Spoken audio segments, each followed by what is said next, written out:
కట్టుకున్న భర్త చిన్న వయసులోనే చనిపోతే అప్పులు ఇచ్చిన వాళ్ళందరూ తన 2 కుమారులను వాళ్ళ దగ్గర కమతానికి తీసుకెళ్ళిపోతానంటే ఎలీషా దగ్గరకు వచ్చి మొరపెడితే ఎలీషా చిన్న ఆలోచన చెప్తే ఆర్థిక ఇబ్బందులన్నీ తొలగిపోయి మిగిలిన దానితో వాడు జీవనాన్ని కొనసాగించారట.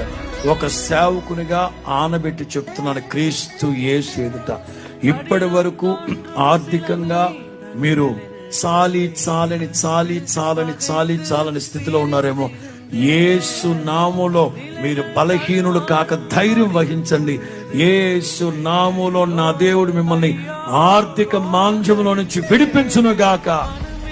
10 మందికి పెట్టగలిగేటట్లు మిమ్మల్ని అప్పిచ్చేవాళ్ళుగా చేస్తాడు, కానీ చెయ్యి చాపనివ్వడు.